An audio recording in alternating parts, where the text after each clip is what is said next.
There's this moment, right before I put pen to paper or fingers to keys, when the world feels impossibly vast and yet achingly small. It's like standing on the edge of a cliff, looking out at an ocean of possibilities, but also feeling the weight of the ground beneath me, the solid earth that keeps me tethered. I often wonder if every writer feels this way, this strange dichotomy of freedom and confinement. The blank page is both a canvas and a prison, a place where I can unleash the wildest corners of my imagination, yet it can also feel like a mirror reflecting my deepest insecurities. Creativity is a fickle friend. Some days it flows like a river, rushing with ideas and images that tumble over one another, desperate to be captured. Other days, it feels like a drought, a barren landscape where nothing grows, and I'm left staring at that blank page, willing it to speak to me, to give me something, anything. I've learned that the key is to embrace both states, to dance with the chaos of inspiration and the silence of the void. It's in that dance that I find my voice, my rhythm, my truth.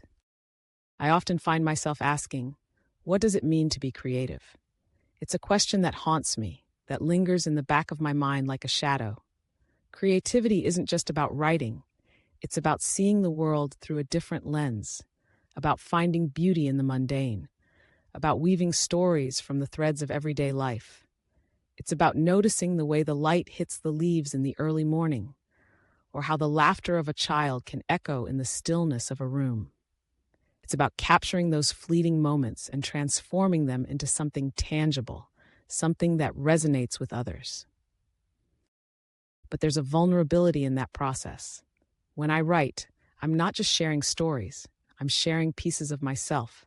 Each character I create, each plot twist I devise, is a reflection of my own experiences, my own fears, my own dreams. It's terrifying to lay bare my soul in such a raw and public way. What if no one understands? What if they see me for who I truly am and decide I'm not worth their time? Those thoughts can be paralyzing, but I've learned to push through them, to remind myself that every writer has faced that fear at some point. It's part of the journey. I often think about the greats, the writers who have come before me, who have poured their hearts onto the page and left a legacy that continues to inspire. They faced their own demons, their own doubts, yet they persevered. I find solace in their stories, in the knowledge that creativity is not a straight path, but a winding road filled with twists and turns, with moments of clarity and moments of confusion. It's a journey that requires patience and resilience, a willingness to embrace the messiness of the process. There's a certain magic in the act of creation, a spark that ignites when I least expect it. It can happen in the most mundane of moments, a conversation with a friend, a walk in the park, or even while washing the dishes. Ideas can strike like lightning, illuminating the dark corners of my mind, and I have to scramble to capture them before they slip away. I've learned to keep a notebook close, to jot down thoughts and snippets of dialogue, to record the whispers of inspiration that come and go like the wind. But there's also a danger in that spontaneity. Sometimes I find myself chasing after an idea that isn't fully formed, trying to mold it into something coherent when it's still just a flicker of a thought. It's in those moments that I have to remind myself to be patient, to give the idea time to breathe and grow. Writing is not just about the end product. It's about the process, the exploration, the discovery. It's about allowing myself the freedom to fail, to write poorly, to create something that doesn't quite work before I can find the gems hidden within.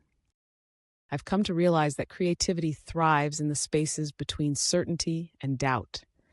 It's in the uncertainty that I find the courage to take risks, to push boundaries, to explore new genres and styles.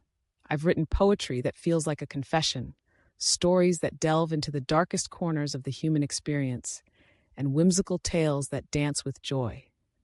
Each piece is a reflection of where I am in my life, a snapshot of my thoughts and feelings at that moment in time. And then there's the community of writers, the shared experience of creating in solitude, yet longing for connection. There's something profoundly comforting about knowing that I'm not alone in this journey. We gather in workshops and online forums, sharing our struggles and triumphs, offering feedback and encouragement.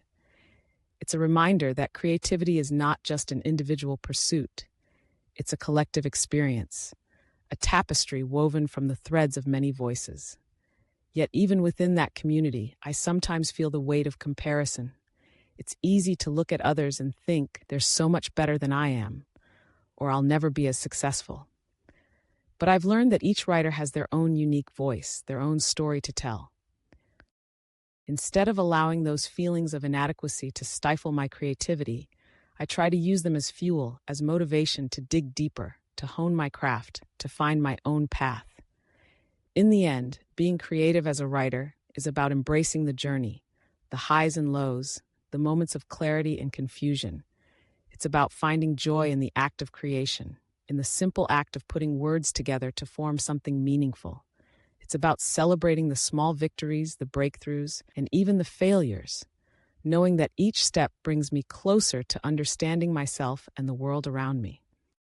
So I sit here, pen in hand, ready to dive into the unknown, ready to explore the depths of my imagination, ready to create.